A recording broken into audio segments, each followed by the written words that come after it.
పండగలైనా పెళ్లిలైనా వస్త్రాలకు వేదిక ఒకటే, అదే ఎస్ఆర్ షాపింగ్ మాల్. ఫ్యామిలీ అంతటికి అన్లిమిటెడ్ ఆఫర్స్. నమస్తే, నేను Keshav. Welcome to Suman TV. Telugu cinema ఇండస్ట్రీకి తెలంగాణ ప్రభుత్వానికి మధ్య చర్చల సారాంశం ఏంటి? ఇండస్ట్రీ కోరుకున్నటువంటి ప్రయోజనాలు రాబట్టుకోగలిగిందా? అలానే తెలంగాణ ప్రభుత్వం ఆల్రెడీ కొన్ని కండిషన్స్ పెట్టింది. వీటిపైన ఇండస్ట్రీ రియాక్షన్ ఏంటి? ప్రధానంగా అల్లు అర్జున్ ఉదంతం, సంధ్యా థియేటర్ ఘటన తర్వాత జరిగినటువంటి పరిణామాలు ఈ మీటింగ్లో చర్చకు వచ్చాయా? విశ్లేషించేటువంటి ప్రయత్నం చేద్దాం. మనతో పాటు అనలిస్ట్ చంద్ర శ్రీనివాస్ గారు. నమస్కారం అండి. మీటింగ్ పైన చాలా యాంగ్జైటీ ఉంది. ఎప్పుడు జరుగుద్ది అనే సస్పెన్స్ ఉంది. సార్, మీటింగ్ స్టార్ట్ అయింది, ఆల్మోస్ట్ కన్క్లూజన్ స్టేజ్కి వచ్చింది. కొన్ని కీ పాయింట్స్ కూడా బయటకు వచ్చేసింది. ఏంటి ఇండస్ట్రీ పైన తెలంగాణ ప్రభుత్వ వైఖరి ఏంటి? అలాగే తెలంగాణ ప్రభుత్వం పెట్టినటువంటి కండిషన్స్ పైన ఇండస్ట్రీ వైఖరి ఏంటి? ఇప్పుడు రేవంత్ రెడ్డి గారు ఏదైతే అసెంబ్లీలో చెప్పాడో ఆ మాట కట్టుబడి ఉన్నాడు. సో వన్ పాయింట్ ఏజెండా ఎక్కడ తగ్గల, నో బెనిఫిట్ షో ఎక్కడ తగ్గుతాడు రాజీ అని వాళ్ళ ఎక్కడ తగ్గల. అదేవిధంగా ఇండస్ట్రీ అంటే ఒక అల్లు అర్జున్దే కాదు, మేము చాలా మంది ఉన్నామని చెప్పేసి చెప్పకనే చెప్పారు.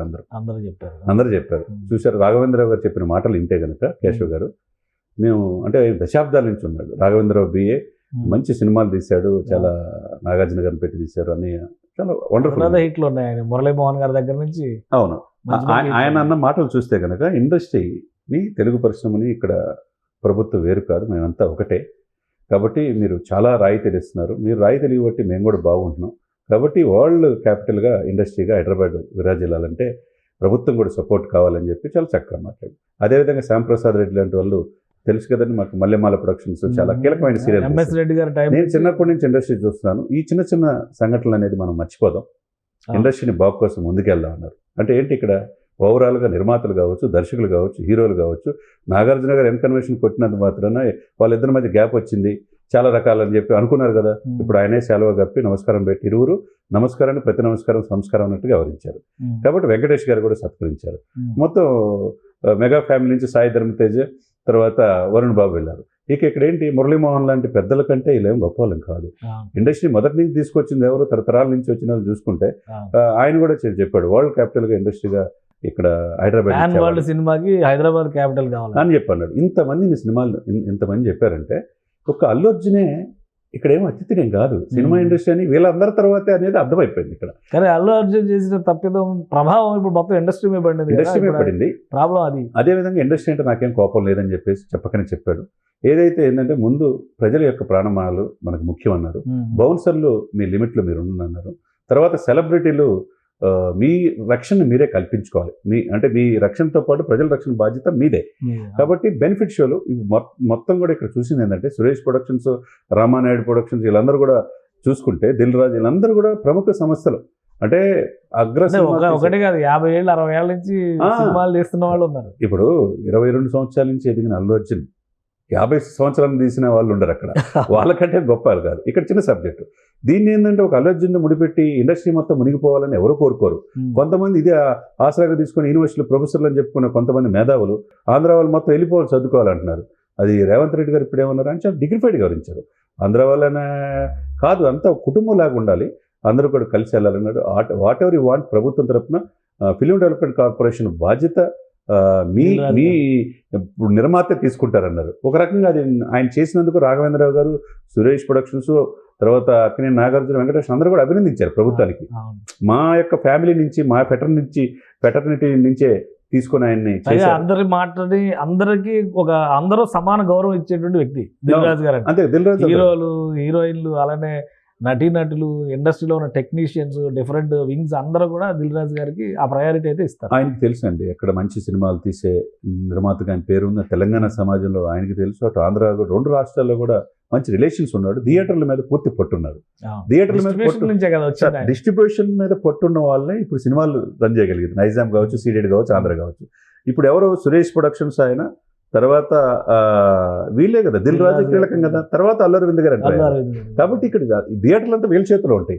సినిమాలు ఆడాలంటే ప్రభుత్వంతో సఖ్యత ఉండాలి తప్పితే ప్రభుత్వంతో ఇవేదాలు పెట్టుకుని మొత్తం సర్దుకొని ఆంధ్ర వెళ్ళిపోదామంటే ఇప్పుడు పోయి అక్కడ చేసేదే ఉండదు. ఇక్కడ ఓవరాల్గా మనం చూసుకుంటే అటు నిర్మాతలు కావచ్చు, ఇప్పుడున్న దర్శకులు కావచ్చు, హీరోలు కావచ్చు, ఒకటి హరీష్ శంకర్, మిగతా మనం చూస్తే ప్రముఖులందరూ వెళ్ళిపోయారు. వెళ్ళారంటే ఇక్కడ ఏంటంటే ఏ ఒక్క వ్యక్తి కోసం మేమంతా మునిగిపోవాల్సిన అవసరం లేదు. సో ఇది ఇండస్ట్రీకి సంబంధించిన ఇండస్ట్రీ ప్రయోజనాలకు సంబంధించి ఇది ఇండస్ట్రీ అనేది ఒక కుటుంబం, 24 క్రాఫ్ట్స్ దీని మీద ఆధారపడి ఉంటారు. కాబట్టి ఏదో నేనే అనే ఇదిలో పోకూడదనే ఉద్దేశంతో ఒకవైపు ఆయన కూడా చాలా చక్కగా చెప్పాడు, నాకేం కక్ష లేదు, అందరం కలిసి వెళ్దాం ముందుకన్నాడు. ఏదైతే సోషల్ అవేర్నెస్, డ్రగ్స్ ఇటువంటి కొన్ని కండిషన్స్ పెట్టింది కదా గవర్నమెంట్, వాటిపైన ఇండస్ట్రీ రియాక్షన్ ఏంటి? ఏముంది, అది పెద్ద సమస్య కాదు కదా సార్. ఇప్పుడు చేస్తారు ఎవరైనా సహాయం చేశారనుకోండి, వాళ్ళ కృతజ్ఞతల పేర్లు వేస్తారు కదా. అట్లే మీరు డ్రగ్స్ ఎరాడికేట్ చేయడానికి, ఈ గంజా అయిపోవటానికి మీ వంతు మీ సామాజిక బాధ్యతగా హీరోలు చెప్తే కొంతమంది వింటారు. కాబట్టి హీరోలు హీరోయిన్లు కూడా దాని ప్రకటనలు చేయాలి అని చెప్పన్నారు. దానివల్ల ప్రభుత్వానికి ఉపయోగపడుతుంది. అదేవిధంగా మీకు టికెట్ రేట్ విషయంలో స్వల్పంగా పెంచుకోవడానికి అవకాశం ఉంటుంది. బెనిఫిట్ షోలు మాత్రం ఇవ్వను అని చెప్పి కరెక్ట్గా చెప్పారు. కాబట్టి క్లారిటీ ఉంది. ఇది అవకాశాన్ని అందిపుచ్చుకుందాం అని చెప్పి ప్రతిపక్షాలు ప్రయత్నం చేసి ఈ యొక్క కలయికతో విఫలమైనవి అని మనం అనుకోవాలి. అదే బాగా మొత్తం మీద ఈ మీటింగ్ పూర్తి సామరస్య వాతావరణంలో ఒక ఫ్రూట్ఫుల్ రిజల్ట్, ఇండస్ట్రీకి ప్రభుత్వానికి మధ్య ఎలాంటి గ్యాప్ లేదు అనే సంకేతం ఇవ్వగలిగిందా? 100% ఇక్కడ పుష్ప ఒక్కడే కాదు, ఈ పుష్పాలను పెంచి పోషించిన ఇండస్ట్రీ చాలా ఉంది. దశాబ్దాల తరబడి 5 దశాబ్దాల నుంచి ఇండస్ట్రీ ఇక్కడ హక్కును చేర్చుకుంది హైదరాబాద్లో. కాబట్టి అందరిది అనేది చెప్పకనే చెప్పారు. కాబట్టి ఎవరు కూడా ఇగోలకు పోకుండా నేను తగ్గను అని చెప్పే కాకుండా ప్రభుత్వాన్ని సఖ్యత ఉంటేనే ఇరువురికి ప్రయోజనం అనేది ఈ యొక్క భేటీని బట్టి స్పష్టంగా మనకు తెలుస్తుంది. రైట్. థ్యాంక్ యూ చంద్ర శ్రీనివాస్ గారు. ఇది ఇండస్ట్రీతో జరిగినటువంటి భేటీలో ప్రభుత్వం సానుకూలంగానే స్పందించింది. అయితే అసెంబ్లీలో ఏ విషయాలు అయితే చెప్పారో ఆ విషయాలకు మాత్రం ఖచ్చితంగా కట్టుబడి ఉంటామని సీఎం రేవంత్ రెడ్డి తేల్చి చెప్పారు. బెనిఫిట్ షోలకి అనుమతి లేదు, టికెట్ల రివిజన్ విషయంలో మాత్రం గతంలో ఎలాంటి విధానాలు ఉన్నాయో అలాంటి విధానాలకి అమలు చేయడానికి ఎలాంటి అభ్యంతరం లేదనేటువంటి క్లారిటీ ఇచ్చారు. ఇక ఇండస్ట్రీ వైపు నుంచి డ్రగ్స్ అవేర్నెస్, సోషల్ అవేర్నెస్ క్యాంపెయిన్లు తీసుకునేటువంటి బాధ్యతతో పాటు ఇండస్ట్రీలో సమాన అవకాశాలు కల్పించేటువంటి ప్రయత్నాలకి అందరూ ఊతమివ్వాలనేటువంటి సూచనని రాష్ట్ర ప్రభుత్వం చేసినట్టుగా తెలుస్తుంది. ఈ అంశాల సారాంశం తర్వాత ఇండస్ట్రీలో ఎలాంటి మార్పులు వస్తాయో వేచి చూడాలి. ఇది special discussion. Keep watching. Suman టీవీలో మీ పర్సనల్ అండ్ బిజినెస్ ప్రమోషన్స్ కోసం కింది నెంబర్కి కాంటాక్ట్ చేయండి.